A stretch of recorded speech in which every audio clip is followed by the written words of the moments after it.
ఫ్లిప్కార్ట్లో పుట్టి sanding machine తెప్పించాను. చూద్దాం ఎలా ఉందో. ప్యాకింగ్ అయితే భారీగా ఉంది. ఇది వచ్చేసి హెయిర్ బ్యాగు. మనం పుట్టి పైన మిషన్ నడిపిస్తుంటే అందులోంచి డస్ట్ అంతా బ్యాగ్లోకి వెళ్ళిపోతుంది. ఇవి పేపరు 150, 120, 180 ఇలా పేపర్స్ ఉంటాయి. స్మూత్నెస్ ఏది కావాలో ఆ పేపర్ పెట్టుకొని మనం పుట్టి కొట్టాలి, మిషన్ నడిపించాలి. ఇది బుక్కు, దానికి సంబంధించిన అన్నీ అందులో ఉంటాయి. ఇది పైపు, అంటే ఆ బ్యాగుకును ప్లస్ మిషన్కు కనెక్షన్ ఇవ్వాలి. ఈ కవర్లో బ్యాగుకును ఆ మిషన్కు పైప్ పెట్టినప్పుడు మనం పెట్టుకోవడానికి అందులో 2 బుష్ టైప్ ఇచ్చాడు. అవి కొత్త మిషన్ కనుక మనకు అవసరం ఉండదు. తర్వాత మధ్యలో కొన్ని రోజుల తర్వాత హెయిర్ వెళ్తుంటే అవి పెట్టి టైట్ చేసుకోవాలి మనం పైప్కు. ఇది హ్యాండిల్ నా చేతిలోది. ఈ హ్యాండిల్ మనం మిషన్కు పట్టుకోవడానికి వీలుగా ఫిట్ చేసుకోవాల్సి ఉంటుంది. ఇది రెండు సైడ్స్ ఇస్తాడు, ఎటైనా ఫిట్ చేసుకోవచ్చు.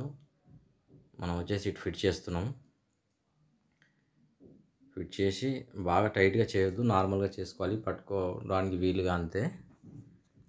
ఫిట్ చేసినాక ఆ మిషన్ పైన మనం పేపర్ ఎలా పెట్టాలనేది నేను చూపిస్తాను. ఇలా దానికి రంధ్రాలు ఉంటాయి. ఆ రంధ్రాలు సమానంగా కలిసేటట్టు పేపర్ పెట్టుకోవాలి. లేదంటే ఆ రంధ్రాలు మూసుకపోతే మనకు డస్ట్, పుట్టి కటింగ్ అయిన తర్వాత డస్ట్ అంతా పైనకి వస్తుంది.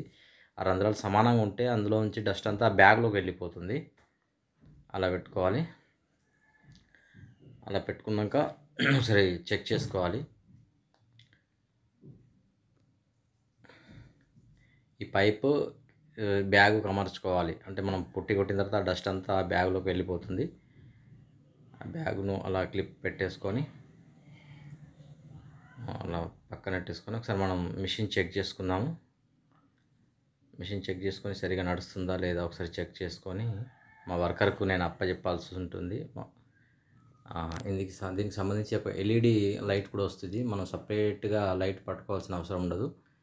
అది మనం రన్నింగ్ 1, 2, 3, 4 ఎంతైనా పెంచుకొని కొట్టుకోవచ్చు. మనం ఎల్ఈడి లైట్ ఆన్ చేసి మిషన్ ఒకసారి ఆన్ చేద్దాం. ఓకే, పర్ఫెక్ట్గా ఉంది. ఇప్పుడు దీన్ని మా వర్కర్కు నేను అప్పచెప్పి ఒకసారి గోడ మీద శాండింగ్ చేయమని చెప్తాను. ఇలా గోడ పైన మిషన్ నడిపించాలి. మా వర్కర్ మిషన్ అయితే నడిపిస్తున్నాడు. ఇంకా స్మూత్గా వస్తుంది, సమానంగా తిరుగుతుంది. కనుక మనం పుట్టి పెట్టించినప్పుడు ఇలా మిషన్తోనే చేయమని మీ పెయింటింగ్ కాంట్రాక్టర్కు చెప్పాలి. అప్పుడే మీ వర్క్ నీట్గా ఉంటుంది. ఇది ఎంత స్మూత్గా ఉంది.